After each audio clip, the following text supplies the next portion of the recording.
If you've set a new goal for yourself in regards to your personal finances, starting a budget is a fantastic first step. So today I'm going to break it down for you to show you how to start a budget. Hey guys, I'm Marissa and welcome back to my channel. If you are new here, then I feel like I need to introduce myself and tell you that I am a huge budget nerd. I live in Portland, Oregon with my husband and my 7-month-old son, Peter. And my husband and I have been on a budgeting and financial journey since we got married. Through the use of a budget, we've been able to pay off $87,000 of student loan debt. We've saved for a 6-month emergency fund. We were able to purchase our first home last year. We are investing and saving for retirement and our son's college. And we've been able to do all of this and focus on our financial goals because we use a budget. And here on my channel, I talk all about budgeting and how you can enjoy life while still accomplishing financial goals. So if you are not yet subscribed and that sounds interesting to you, then scroll down and hit that subscribe button. When it comes to budgeting, I think a lot of people have some misconceptions about budgeting. When you hear the word budget, it may sound really restrictive, but honestly, I totally believe that budgeting gives you the permission to spend and it allows you the freedom in your personal finances. A budget is just basically a plan for your money, and so rather than viewing a budget as restrictive, it's actually a tool that you can utilize to give you financial freedom.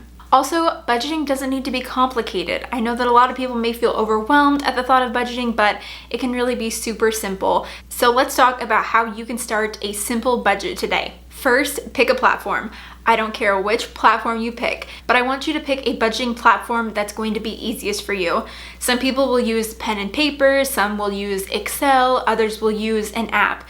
And I don't care which one, just as long as it's a method that makes sense to you, it's going to be easy and you're going to follow through with continuing to do it every month.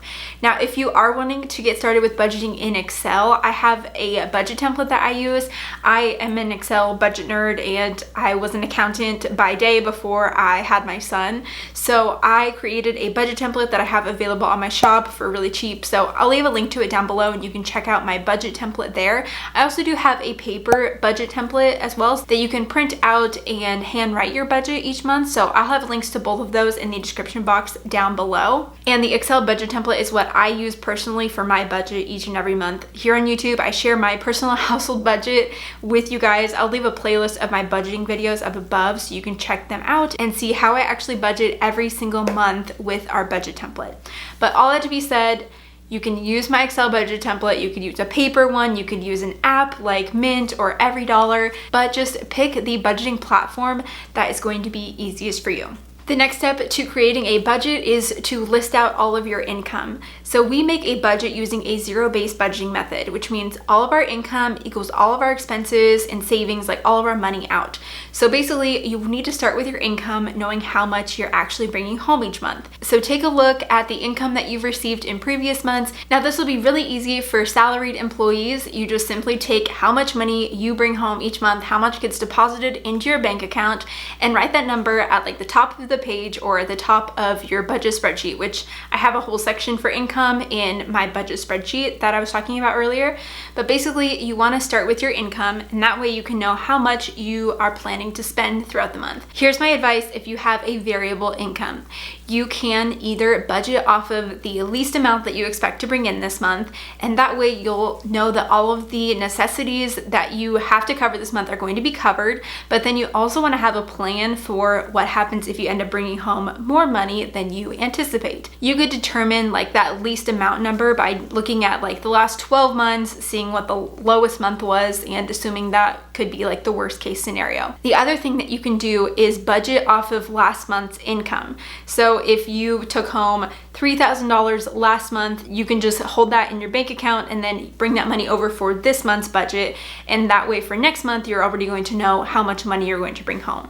So those are the two options that I would look at if you do have a variable income. It's also important when you're budgeting to look at your income as a whole, as the total household income.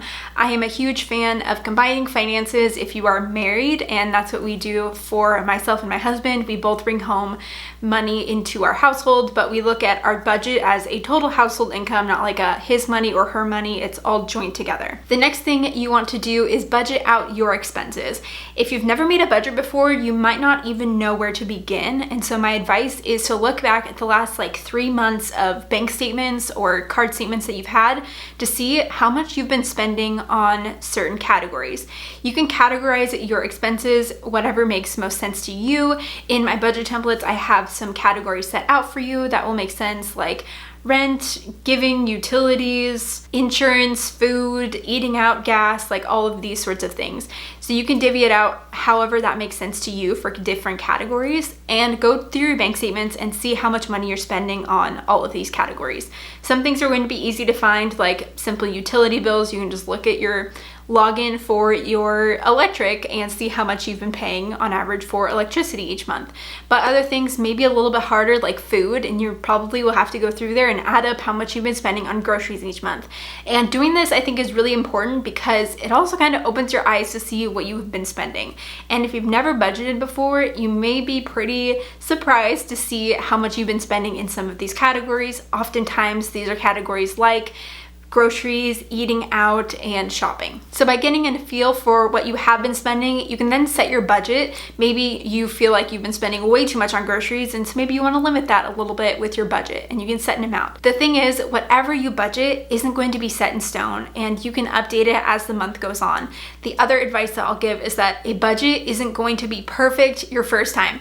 It's going to take maybe 3 or 4 months of intentionally budgeting, checking in with your budget, and recording your expenses to actually get a feel for how much you should be budgeting for in these categories, and you'll get a better sense of that. So if the first month doesn't go well, that's okay. Just take what you've learned and apply it to the next month. But for this first budget, just get an understanding of how much you've been spending and write that into your budget for the month. Next, take a look at all of the debts that you have, whether that is a student loan, credit card, car loan, personal loan, any type of debt, and list out the minimum payments for each of these debts and also the total outstanding balance that you may have.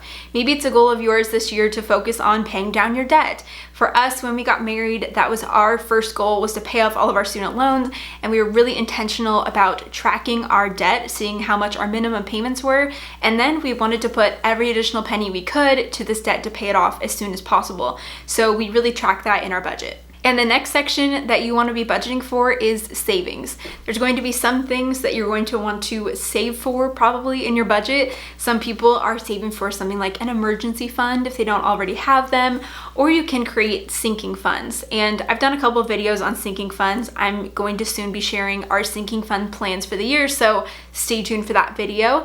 But sinking funds are basically just savings accounts for things that you anticipate spending money on.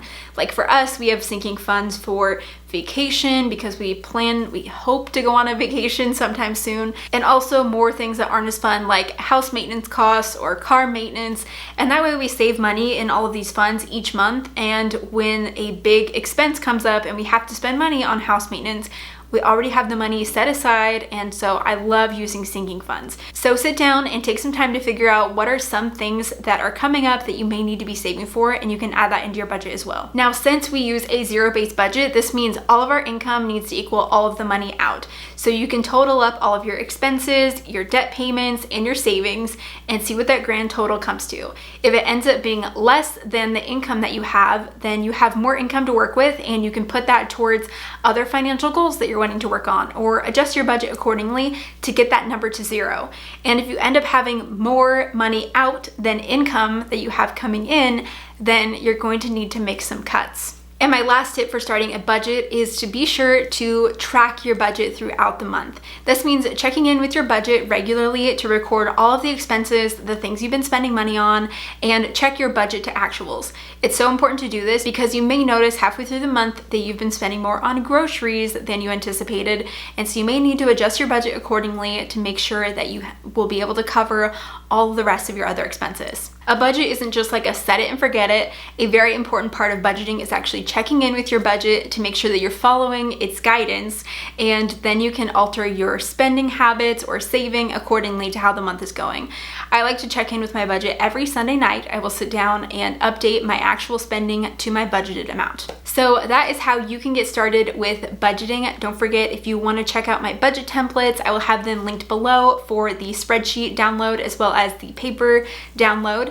And don't forget to subscribe to my channel for more budgeting videos, and I will look forward to seeing you guys in the next one. Bye.